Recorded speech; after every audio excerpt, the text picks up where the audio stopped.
S 30 ಜಿಲ್ಲೆಗಳ 30 ಸುದ್ದಿಯನ್ನು ಕೂಡ ನೋಡಿದ್ವಿ. ಅದರಲ್ಲೂ ಕೂಡ ನಿನ್ನೆ ನಾವು ಮಾತನಾಡ್ತಾ ಇದ್ವಿ ಪ್ರತಿಮಾ, ಅಂದ್ರೆ ಆನೆ ಆದಷ್ಟು ಬೇಗ ಚೇತರಿಸಲಿ ಅಂತ ಹೇಳಿ. ಆದ್ರೆ ಆನೆ ಚೇತರಿಸಿಕೊಳ್ಳೇ ಇಲ್ಲ, ಚಿಕಿತ್ಸೆ ಫಲಿಸದೆ ಸಾವನ್ನಪ್ಪಿದೆ. ಮರಿಯಾನೆ ಕಣ್ಣೀರು ಹಾಕ್ತಾ ಇತ್ತಂತೆ. ನಿಜವಾಗ್ಲೂ ಆ ದೃಶ್ಯ ಚೇತರಿಕೆ ಕಾಣುತ್ತೆ, ಯಾಕಂದ್ರೆ ಮೊನ್ನೆ ಅಷ್ಟೇ ಟ್ರೀಟ್ಮೆಂಟ್ ಕೊಡೋದಕ್ಕೆ ಸ್ಟಾರ್ಟ್ ಮಾಡಿದಾಗ್ಲಿಂದ ಒಂದ್ ವೇಳೆ ಬದುಕಬಹುದು ಅಂತ ಅನ್ಕೊಂಡಿದ್ವಿ. ಬಟ್ ದುರಾದೃಷ್ಟವಶಾತ್ ಆನೆ ತೀರ್ಕೊಂಡ್ಬಿಟ್ಟಿದೆ. ಎಸ್, ಇನ್ನು ಮುಂದಿನ ಸುದ್ದಿ ನೋಡೋದಾದ್ರೆ ದೆಹಲಿಯಲ್ಲಿ ಮೊಳಗಲಿದೆ ಅನ್ನದಾತರ ಆಕ್ರೋಶ. ರೈತರ ಹೋರಾಟಕ್ಕೆ ಸೊಪ್ಪು ಹಾಕುತ್ತಾ ಕೇಂದ್ರ ಸರ್ಕಾರ. ಈಗಾಗಲೇ ರಾಮ್ಲೀಲಾದಲ್ಲಿ ಜಮಾಯಿಸಿದ್ದಾರೆ ಲಕ್ಷಾಂತರ ರೈತರು.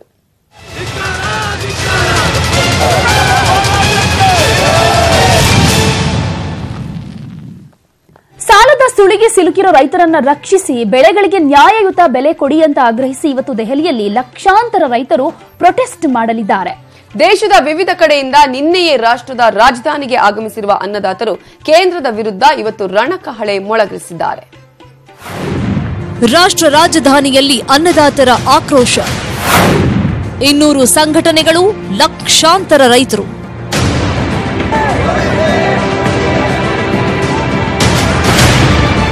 ಅಖಿಲ ಭಾರತೀಯ ಕಿಸಾನ್ ಸಂಘರ್ಷ ಸಮನ್ವಯ ಸಮಿತಿ ಒಕ್ಕೂಟದ ಅಡಿ ಇವತ್ತು ಪ್ರತಿಭಟನೆ ನಡೆಯಲಿದೆ.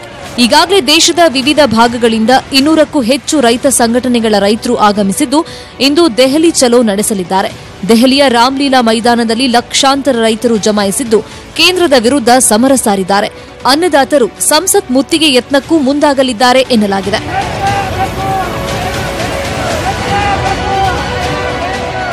ರೈತರ ಬೃಹತ್ ಪ್ರತಿಭಟನೆಗೆ ವಿದ್ಯಾರ್ಥಿಗಳು, ಕಲಾವಿದರು, ಸಾಹಿತಿಗಳು, ವೈದ್ಯರು, ಪತ್ರಕರ್ತರು, ಛಾಯಾಗ್ರಾಹಕರು, ಚಿಂತಕರು ಹಾಗೂ ದೆಹಲಿಯ ನಾಗರಿಕರು ಬೆಂಬಲ ನೀಡಿದ್ದಾರೆ.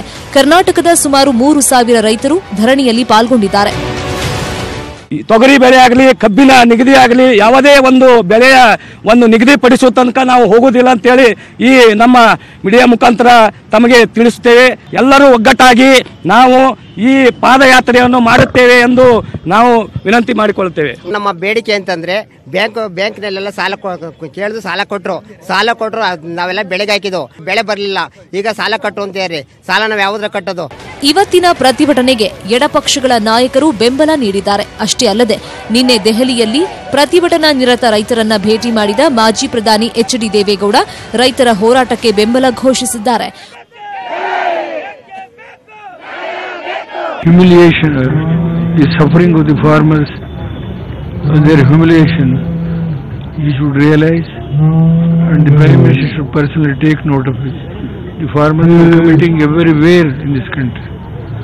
So that is one of the major issue which I would like to appeal the Union government to apply their mind and try to solve the problem of the farmers.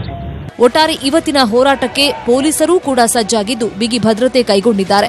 ಇನ್ನು ದೆಹಲಿ ಸರ್ಕಾರ ನೀರು ಹಾಗೂ ಮೊಬೈಲ್ ಟಾಯ್ಲೆಟ್ ಸೌಲಭ್ಯ ಒದಗಿಸಿದೆ. Dharanish Bookanakere, news 18 Kannada, ನವದೆಹಲಿ. ನಿಜಕ್ಕೂ ಭಾರತೀಯ ಸಂಸ್ಕೃತಿ ನಾವು ನೋಡ್ತಾ ಇದ್ವಿ. ಅರ್ಜೆಂಟೀನಾದಲ್ಲೂ ಯಾವ ರೀತಿ ಭರತನಾಟ್ಯ ಆಗಿರ್ಬೋದು, ಯೋಗ ಆಗಿರ್ಬೋದು, ವಿಷಯ ಭೇಟಿ ಯಾವುದೇ ವಿಚಾರಕ್ಕಿದ್ರೂ ಕೂಡ ಮೊದಲಿಗೆ ಈ ರೀತಿಯಾಗಿ ಪ್ರಧಾನಿ ಮೋದಿಯನ್ನ ಸ್ವಾಗತ ಮಾಡ್ತಾರೆ ಅಂದ್ರೆ ನಮ್ಮ ಸಂಸ್ಕೃತಿಗೆ ಎಷ್ಟು ಬೆಲೆ ಕೊಡ್ತಾರೆ, ಗೌರವ ಕೊಡ್ತಾರೆ ಅನ್ನೋದು ಅರ್ಥ ಆಗುತ್ತೆ.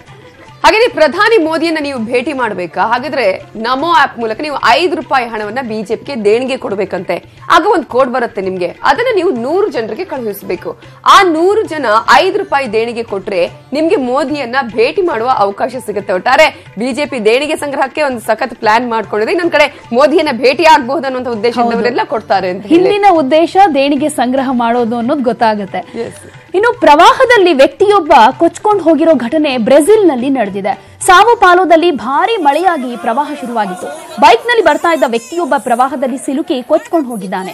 ನೀರಿನ ರಭಸ ತಡೆಯಲಾರದೆ ನೀರಿನಲ್ಲೇ ಕೊಚ್ಕೊಂಡು ಹೋಗಿ ಪ್ರಾಣ ಬಿಟ್ಟಿದ್ದಾನೆ.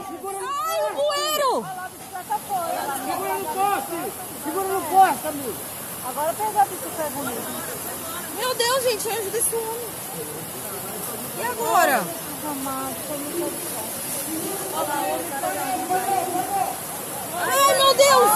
Ai, minha nossa, ele caiu no bueiro. Yes, ಎಲ್ಲಾದ್ರೂ ಕೂಡ ನಾವು ಕೂಡ ಗಮನಿಸ್ತೀವಿ ಪ್ರವಾಹ ಬಂದಂತ ಸಂದರ್ಭದಲ್ಲಿ ಯಾವ ರೀತಿಯಾಗಿರುತ್ತೆ ಸಿಚುವೇಶನ್ ಅನ್ನೋದು. ಎಲ್ಲಾದ್ರೂ ಕೂಡ ಅದೇ ರೀತಿಯ ಸಿಚುವೇಶನ್ ನಿರ್ಮಾಣ ಆಗ್ತದೆ. ಪ್ರತಿ ಬಾರಿ ಕೂಡ ಇಂತಹ ಘಟನೆಗಳು ಮರುಕಳಿಸ್ತಾನೆ ಇದೆ ಅಂತ ಹೇಳಿ.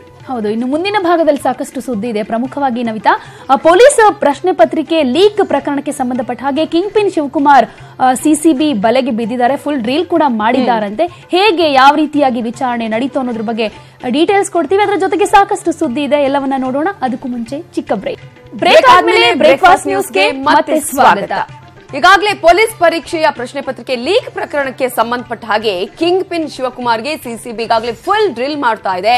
ಏನೇ ಪ್ರಶ್ನೆ ಕೇಳಿದ್ರು ಕೂಡ ಈ ಒಂದು ಕಿಂಗ್ ಪಿನ್ ಶಿವಕುಮಾರ್ ಮಾತ್ರ ಬಾಯಿ ಬಿಡ್ತಾ ಇಲ್ಲ. ಎಷ್ಟೇ ಡ್ರಿಲ್ ಮಾಡಿದ್ರು ಕೂಡ, ಎಷ್ಟೇ ವಿಚಾರಣೆ ಮಾಡಿದ್ರು ಕೂಡ ಕಿಂಗ್ ಪಿನ್ ಶಿವಕುಮಾರ್ ಮಾತ್ರ ಈ ವಿಚಾರದ ಬಗ್ಗೆ ಯಾವುದೇ ಮಾಹಿತಿಯನ್ನ ಸಿಸಿಬಿ ಅಧಿಕಾರಿಗಳಿಗೆ ಕೊಡ್ತಾ ಇಲ್ಲ, ಬಾಯಿ ಬಿಡ್ತಾ ಇಲ್ಲ. ಇನ್ನು ಏನೇ ಕೇಳಿದ್ರು ಯೋಗ ಯೋಗ ಅಂತ ಹೇಳ್ತಾ ಇದ್ದಾನಂತೆ. ಯಾವುದೇ ಪ್ರಶ್ನೆ ಕೇಳಿದ್ರು ಕೂಡ ಗೊತ್ತಿಲ್ಲ ಅನ್ನೋ ಉತ್ತರವನ್ನ ಕೊಡ್ತಾ ಇದ್ದಾನಂತೆ. ಯೋಗ ಮಾಡೋದಕ್ಕೆ ಮಠಕ್ಕೆ ಬಂದಿದ್ದೆ ಅಂತ ಶಿವಕುಮಾರ್ ಹೇಳ್ತಾ ಇದ್ದಾನಂತೆ.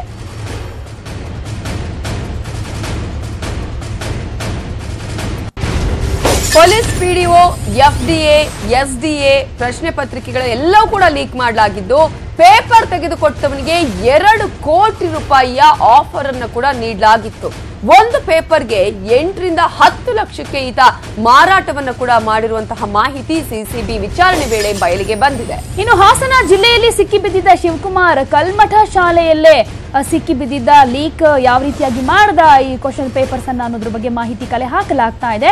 ಇನ್ನು ಕಿಂಗ್ ಪಿನ್ ಪ್ರಶ್ನೆಯನ್ನ ಕೇಳಿ ಸಿಸಿಬಿ ಪೊಲೀಸರಿಗೆ ಸುಸ್ತಾಗಿ ಹೋಗಿದೆಯಂತೆ. ಆರೋಪಿ ಶಿವಕುಮಾರ್ ಪಿಸಿ ಪ್ರಶ್ನೆ ಪತ್ರಿಕೆ ಸೋರಿಕೆ ಸಂಬಂಧಪಟ್ಟ ಹಾಗೆ ಎಷ್ಟೇ ಪ್ರಶ್ನೆಗಳನ್ನ ಕೇಳ್ತಾ ಇದ್ರು ಕೂಡ ಗೊತ್ತಿಲ್ಲ ಅಂತ ಆನ್ಸರ್ ಹೇಳ್ತಾ ಇದ್ದಾನೆ. ಬರೀ ಯೋಗ ಮಾಡೋದಕ್ಕೆ ನಾನು ಮಠಕ್ಕೆ ಹೋಗಿದ್ದೆ ಅನ್ನೋದು ಬಿಟ್ರೆ ಬೇರೆ ಯಾವುದೇ ಮಾಹಿತಿಯನ್ನ ಲೀಕ್ ಮಾಡ್ತಾ ಇಲ್ಲ, ಯಾವುದೇ ವಿಚಾರವನ್ನ ಕೂಡ ಹೇಳ್ತಾ ಇಲ್ಲ ಶಿವಕುಮಾರ್. ಎಸ್, ಯಾವ ರೀತಿಯಾಗಿ ಯಾವತ್ತು ಕಲ್ಮಠ ಮಠದಲ್ಲಿ ಯಾವ ರೀತಿಯಾಗಿ 116 ಅಭ್ಯರ್ಥಿಗಳನ್ನ ಅಲ್ಲಿ ಒಟ್ಟುಗೂಡಿಸಿ ಅವರಿಗೆ ಪ್ರಶ್ನೆ ಪತ್ರಿಕೆ ಕೊಡುವಂತಹ ಪ್ರಯತ್ನ ಮಾಡಲಾಯಿತು ಅನ್ನುವಂತಹ ಎಕ್ಸ್ಕ್ಲೂಸಿವ್ ದೃಶ್ಯಗಳನ್ನ ನೀವು ನ್ಯೂಸ್ 18 ಕನ್ನಡದಲ್ಲಿ ನೋಡ್ತಾ ಇದ್ದೀರಾ.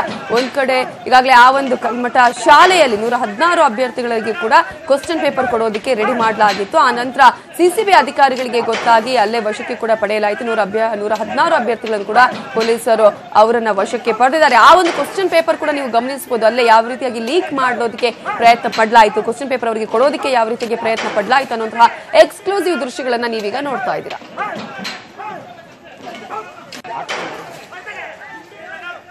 ಇದರ ಬಗ್ಗೆ ಡೀಟೇಲ್ಸ್ ಕೊಡೋದಕ್ಕೆ ನಮ್ಮ ರಿಪೋರ್ಟರ್ ಕಿರಣ್ ಈಗ ಫೋನ್ ಸಂಪರ್ಕದಲ್ಲಿದ್ದಾರೆ. ಕಿರಣ್, ಈಗಾಗಲೇ ಒಂದು ಕಡೆ ಅಧಿಕಾರಿಗಳು ಬೆಂಬಿಡದೆ ಅದರಲ್ಲೂ ಕೂಡ ಈ ಒಂದು ವಿಚಾರಣೆಯನ್ನ ಮಾಡಿದ್ದಾರೆ, ಜಾಲವನ್ನ ಭೇದಿಸಿದ್ದಾರೆ. ಜೊತೆಗೆ ಎಷ್ಟೇ ಆತನ ಡ್ರಿಲ್ ಮಾಡಿದ್ರು ಕೂಡ ಆತ ವಿಚಾರಣೆಗೆ ಸಹಕರಿಸ್ತಾ ಇಲ್ಲ ಅಥವಾ ಮಾಹಿತಿಯನ್ನ ಕೊಡ್ತಾ ಇಲ್ಲ ಅಂತ ಹೇಳಿ ಯಾವ ರೀತಿಯಾಗಿ ಈಗ ಆತನನ್ನ ಬಾಯಿ ಬಿಡಿಸುವಂತ ಪ್ರಯತ್ನ ಆಗ್ತಾ ಇದೆ? ಖಂಡಿತ ಪೊಲೀಸ್ ಕಾನ್ಸ್ಟೇಬಲ್ ಪ್ರಶ್ನೆ ಪತ್ರಿಕೆ ಸೋರಿಕೆ ಪ್ರಕರಣಕ್ಕೆ ಸಂಬಂಧಿಸಿದಂತೆ ಕಿಂಗ್ ಪಿನ್ ಆಗಿರ್ತಕ್ಕಂಥ ಶಿವಕುಮಾರ್ನನ್ನ ಬಂಧಿಸಿ ಕರ್ತಂದ್ರು ಸಹ ಆತ ಯಾವುದೇ ಮಾಹಿತಿಯನ್ನ ಬಹಿರಂಗಗೊಳಿಸ್ತಾ ಇಲ್ಲ. ಮತ್ತೆ ವಿಚಾರಣೆ ವೇಳೆ ಬರೀ ಯೋಗ ಮಾಡೋದಕ್ಕೆ ನನ್ನ ಮಠಕ್ಕೆ ತೆರಳಿದೆ ಅಂತ ಮಾಹಿತಿ ಕೊಡ್ತಾ ಇರ್ತಕ್ಕಂಥದ್ದು. ಮತ್ತೊಂದೆಡೆ ಅವತ್ತು ರೈಡ್ ಮಾಡ್ತಾರೆ ಕಲ್ಮಠದ ಮೇಲೆ ಸಿಸಿಬಿ ಪೊಲೀಸರು. ಸಿಸಿಬಿ ಎಸಿಪಿ ವೇಣುಗೋಪಾಲ್ ನೇತೃತ್ವದಲ್ಲಿ ಒಂದು ರೈಡ್ ಆಗುತ್ತೆ. ಮುಖ್ಯವಾಗಿ ಏನಂದ್ರೆ ಎಸಿಪಿ ಅವರೇ ಖುದ್ದಾಗಿ ಇದರ ಮುಂದಾಳತ್ವವನ್ನು ವಹಿಸಿದ್ರು.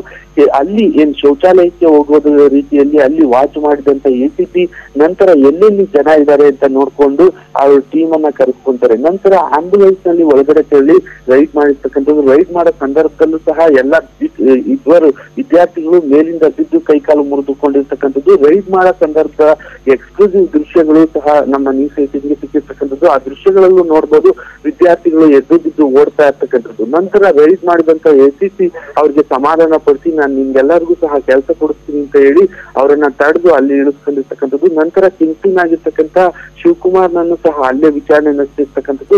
ವಿಚಾರಣೆ ವೇಳೆ ಆತ ತನ್ನ ಬಳಿ ಇರ್ತಕ್ಕಂಥ ದುಡ್ಡನ್ನ ಕೂಡ ತೆಗೆದುಕೊಳ್ತಿರ್ತಕ್ಕಂಥದ್ದು. ಎಲ್ಲಿಂದ ಬಂದಿದ್ರು ವಿದ್ಯಾರ್ಥಿಗಳು ಅನ್ನೋದ್ರ ಬಗ್ಗೆನೂ ಸಹ ಕಿಂಗ್ ಪಿನ್ ಬಳಿ ಅಲ್ಲೇ ಸಹ ವಿಚಾರಣೆ ವೇಳೆ ವಿಚಾರ ಮಾಡಿದ ಸಂದರ್ಭದಲ್ಲಿ ಬೆಂಗಳೂರು ಸೇರಿದಂತೆ ಬಿಜಾಪುರ, ದಾವಣಗೆರೆ ಎಲ್ಲಾ ಕಡೆಯಿಂದಲೂ ಸಹ ವಿದ್ಯಾರ್ಥಿಗಳನ್ನ ಕರೆತರಲಾಗಿತ್ತು. ಸುಮಾರು 8 ರಿಂದ 10 ಲಕ್ಷ ರೂಪಾಯಿಯನ್ನ ಕೊಟ್ಟು ಅವರೆಲ್ಲ ವಿದ್ಯಾರ್ಥಿಗಳು ಕ್ವಶನ್ ಪೇಪರ್ ನ ತೆಗೆದುಕೊಳ್ಳೋದಕ್ಕೆ ಬಂದಿದ್ರು ಅನ್ನೋ ಮಾಹಿತಿ ಲಭ್ಯವಾಗಿರ್ತಕ್ಕಂಥದ್ದು. Okay, thank you Kiran ಡೀಟೇಲ್ಸ್ಗೆ.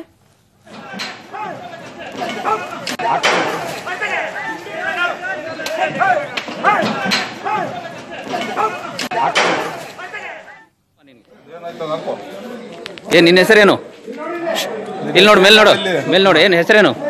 ಈ ಕಡೆ ತಿರುಗೋ, ಈ ಕಡೆ ತಿರುಗಪ್ಪ. ಹಾ, ಏನ್ ಹೆಸರು? ಶಿವಕುಮಾರ್. ಯಾವ ಊರು? ಊರು ಯಾವ್ದು? ಯಾವ್ದು? ಈ ದುಡ್ಡು ಯಾವ್ದರದು? ಅದು ದುಡ್ಡು ಯಾವ್ದರದು? ಯಾವ ಹುಡುಗರು ಕೊಟ್ಟಿದ್ದು? ಈತನೇ ಪೊಲೀಸ್ ಪ್ರಶ್ನೆ ಪತ್ರಿಕೆಯ ಲೀಕ್ ಮಾಡಿರುವಂತಹ ಕಿಂಗ್ ಪಿನ್ ಶಿವಕುಮಾರ. ಅನೇಕ ಪ್ರಶ್ನೆ ಪತ್ರಿಕೆಗಳು ಲೀಕ್ ಮಾಡಿದ್ದಾರೆ. ಕೇವಲ ಪೊಲೀಸ್ ಎಕ್ಸಾಮ್ ಮಾತ್ರ ಅಲ್ಲ, ಪಿಡಿಒ ಆಗಿರ್ಬೋದು, FD ಆಗಿರ್ಬೋದು, SDA ಪ್ರಶ್ನೆ ಪತ್ರಿಕೆಗಳು ಕೂಡ ಲೀಕ್ ಮಾಡಿದ ಕಿಂಗ್ ಪಿನ್ ಈತನೇ ಶಿವಕುಮಾರ. ಈತನ ವಿಚಾರಣೆಯನ್ನ ಆಗ್ತಾ ಇರುವಂತಹ ದೃಶ್ಯಗಳನ್ನು ಕೂಡ ನೀವು ಈಗಾಗಲೇ ಗಮನಿಸಬಹುದು. ಸಾಕಷ್ಟು ಬಾರಿ ಈತನನ್ನ ಬಾಯ್ ಬಿಡಿಸುವಂತ ಪ್ರಯತ್ನವನ್ನ ಸಿಸಿಬಿ ಅಧಿಕಾರಿಗಳು ಮಾಡ್ತಾರೆ. ಆದ್ರೆ ಮಠದ ವಿಚಾರ ಹಣವನ್ನ ಕೂಡ ನೀವು ಗಮನಿಸಬಹುದು. ಯಾವ ರೀತಿಯಾಗಿ 8 ರಿಂದ 10 ಲಕ್ಷ ರೂಪಾಯಿ ಹಣವನ್ನ ಕೂಡ ಒಬ್ಬೊಬ್ಬ ಕ್ವಶನ್ ಪೇಪರ್ ಯಾರು ಪಡ್ಕೊಂಡಿದ್ದಾರೋ ಅವರಿಂದ ಈತ ಪಡ್ಕೊಳ್ತಾ ಇದ್ದ. ಎದಕ್ಕೆ ಕೊಟ್ರು ಹುಡುಗರು? ಏನಿದೆ ಕೊಡಪ್ಪ ನಿನ್ಗೆ. ಏನ್ ನಿನ್ನ ಹೆಸರೇನು? ಬ್ರೇಕ್ ಆದ್ಮೇಲೆ ಬ್ರೇಕ್ಫಾಸ್ಟ್ ನ್ಯೂಸ್ಗೆ ಮತ್ತೆ ಸ್ವಾಗತ.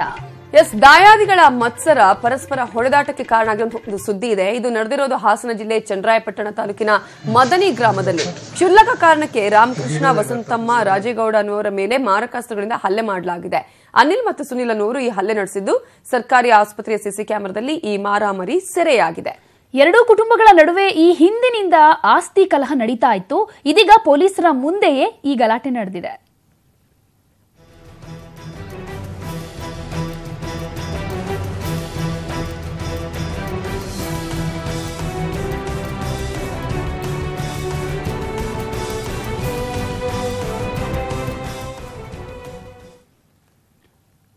ಹುಡ್ತಾ ಅಣ್ಣ ತಮ್ಮಂದಿರು, ಬೆಳೀತಾ ದಾಯಾದಿಗಳು ಅನ್ನುವಂತ ಗಾದೆ ಮಾತಿನಂತೆ ಈ ರೀತಿಯಾದಂತ ಗಲಾಟೆಗಳು ಆಗ್ತಾ ಇರೋದನ್ನ ನೋಡಿದ್ರೆ ಅದು ಇನ್ನೂ ಕೂಡ ಜೀವಂತವಾಗಿದೆ. ಅದು ಹಣಕಾಸಿನ ವಿಚಾರ ಅಂತ ಬಂದಾಗ ಅದು ಹಾಗೆ ಕಂಟಿನ್ಯೂ ಆಗ್ಬಿಡುತ್ತೆ.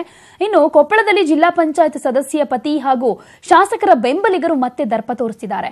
ಹಟ್ಟಿ ಗ್ರಾಮದಲ್ಲಿ ಶಾಸಕ ರಾಘವೇಂದ್ರ ಹಿಟ್ನಾಳ್ ಬೆಂಬಲಿಗರು ಜಿಲ್ಲಾ ಪಂಚಾಯತ್ ಸದಸ್ಯೆಯ ಪತಿ ಭರಮಪ್ಪ ಕ್ಷುಲ್ಲಕ ಕಾರಣಕ್ಕೆ ಪಾಂಡು ಬೋರಿನ ಕುಟುಂಬದ ಮೇಲೆ ಹಲ್ಲೆ ಮಾಡಿದ್ದಾರೆ. ಇನ್ನು ಮನೆಯ ಗಾಜನ್ನ ಧ್ವಂಸಗೊಳಿಸಿದ್ದು, ಕಲ್ಲು ತೂರಾಟ ಕೂಡ ಅಲ್ಲಿ ನಡೆಸಲಾಗಿದೆ. ಘಟನೆಯಲ್ಲಿ ಓರ್ವನ ತಲೆಗೆ ಗಂಭೀರ ಗಾಯ ಆಗಿದೆ.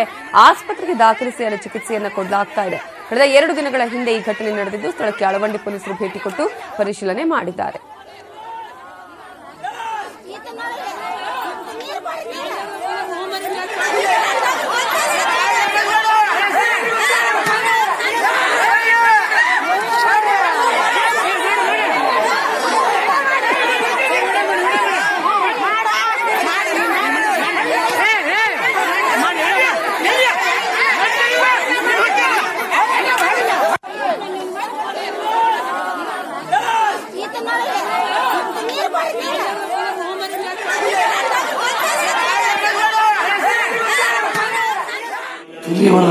ಯಾರು?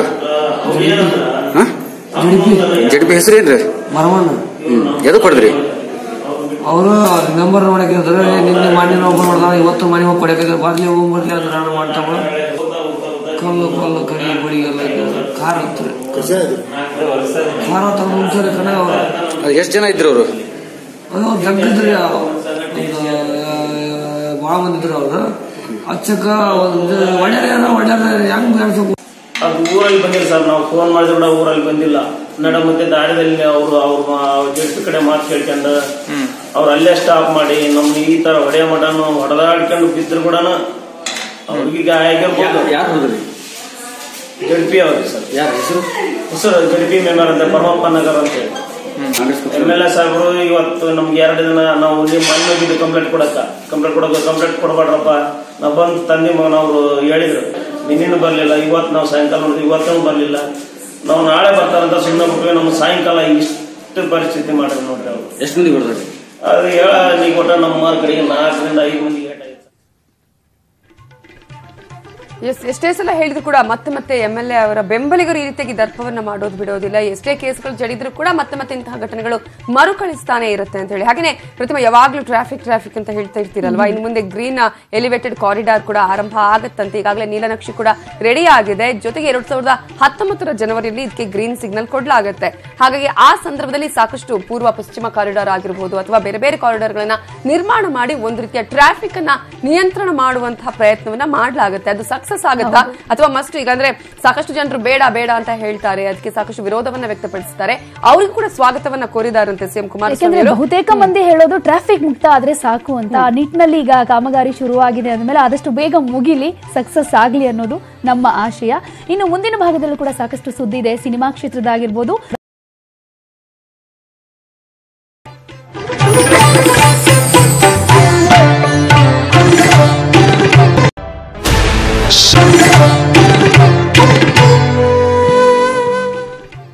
ಬ್ರೇಕ್ ಆದ್ಮೇಲೆ ಬ್ರೇಕ್ಫಾಸ್ಟ್ ನ್ಯೂಸ್ಗೆ ಮತ್ತೆ ಸ್ವಾಗತ. ಪ್ರತಿಮಾ, ಒಂದು ಸುದ್ದಿಯನ್ನು ನೋಡೋದಕ್ಕಿಂತ ಮುಂಚೆ ಈಗಾಗಲೇ ಒಂದು ಖುಷಿಯ ವಿಚಾರ ಏನಪ್ಪಾ ಅಂದ್ರೆ ದುಬೈನಿಂದ ಇನ್ನು ಮುಂದೆ ಮುಂಬೈಗೆ ರೈಲು ಸಂಪರ್ಕವನ್ನ ಮಾಡೋದಕ್ಕೆ ಪ್ರಯತ್ನವನ್ನ ಮಾಡಲಾಗ್ತಿದೆ. ಇಷ್ಟು ಸಾಕಷ್ಟು ಬಾರಿ ನಾವು ನೋಡ್ತಾ ಇದ್ವಿ ಅಂದ್ರೆ ಚಾಲಕರಹಿತ ವಿಮಾನಗಳಾಗಿರ್ಬೋದು, ಚಾಲಕರಹಿತ ರೈಲ್ ಆಗಿರ್ಬೋದು, ಅಂತಹ ಪ್ರಯತ್ನವನ್ನು ಕೂಡ ಮಾಡಲಾಗ್ತದೆ. ಅದೇ ಈಗ UAE ಅಂತಹ ಒಂದು ಪ್ರಯತ್ನವನ್ನ ಮಾಡಿದೆ. ಹಾಗಾಗಿ ದುಬೈನಿಂದ ಇನ್ನು ಮುಂದೆ ರೈಲಲ್ಲೇ ಬರಬಹುದೇನೋ. ಇನ್ನು ಇದೊಂದು ರೀತಿಯಾದಂತ ಆಶ್ಚರ್ಯ ಆಗುತ್ತೆ ಈ ಸುದ್ದಿ ನವಿತಾ. ಯಾಕಂದ್ರೆ ತುಮಕೂರು ನಗರದ ಈ ವಾರ್ಡ್ ಅಂದ್ರೆ ಜನಪ್ರತಿನಿಧಿಗಳಿಗೆ ಭಯ ಆಗುತ್ತಂತೆ. ಯಾಕಂದ್ರೆ ಈ ವಾರ್ಡ್ ನಲ್ಲಿ ಪಕ್ಷದಿಂದ ಬಿಟ್ಟಿ ಟಿಕೆಟ್ ಕೊಟ್ಟರು ಯಾವೊಬ್ಬ ಅಭ್ಯರ್ಥಿ ಇಲ್ಲಿ ಸ್ಪರ್ಧೆ ಮಾಡೋದು ಡೌಟ್. ಯಾಕಂದ್ರೆ ಗೆದ್ರೆ ಜೀವ ಉಳಿಸ್ಕೊಳ್ಳೋದೇ ಡೌಟ್ ಅನ್ನುವಂತ ಸ್ಥಿತಿ ಇದೆಯಂತೆ.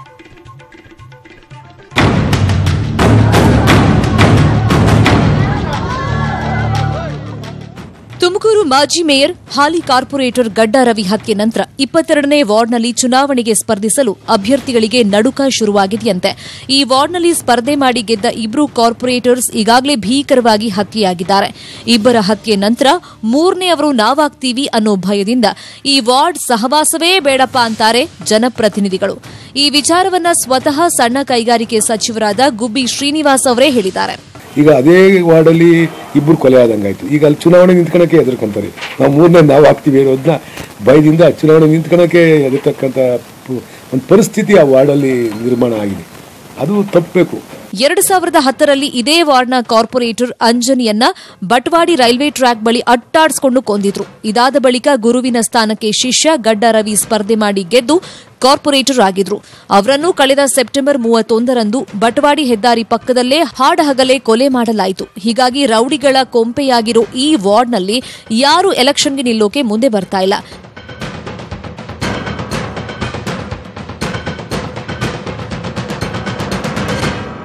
ಪಾಲಿಕೆಯಲ್ಲಿ ಚುನಾವಣೆಯಲ್ಲಿ ಸ್ಪರ್ಧಿಸಿ ಗೆಲ್ತಾರೆ, ಆದರೆ ಅಚಾತುರ್ಯಾಗ ಅವರು ಹತ್ಯೆ ಆಗುತ್ತೆ.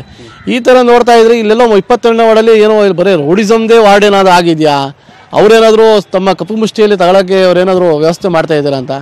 ಆದ್ದರಿಂದ ನಾನು ಇನ್ನೇನು 3 ಪಕ್ಷದ ನಾಯಕರಲ್ಲಿ ನಾನು ವಿನಂತಿ ಮಾಡ್ಕೊಳ್ಳೋದೇನೆಂದರೆ, ಯಾವುದೇ ತರಹದ ಚಟುವಟಿಕೆಗಳಿಗೆ ಭಾಗಿಯಾದಂತಹ ಒಬ್ಬ ಸಭ್ಯ ವ್ಯಕ್ತಿಯನ್ನು ತಾವು ಚುನಾವಣೆಯಲ್ಲಿ ನಿಲ್ಲಿಸಿದರೆ ತಮ್ಮ ಪಕ್ಷದ ಅಭ್ಯರ್ಥಿ ಅವರ ಒಂದು ವೈಯಕ್ತಿಕ ಒಂದು ಇದರಿಂದ ಅವ್ರು ಗೆಲ್ತಾರೆ. ಈ ಭಯಕ್ಕೆ ಪೊಲೀಸರೇ ಬ್ರೇಕ್ ಹಾಕಬೇಕಾಗಿದೆ. ವಿಠಲ್, ನ್ಯೂಸ್ 18 ಕನ್ನಡ, ತುಮಕೂರು.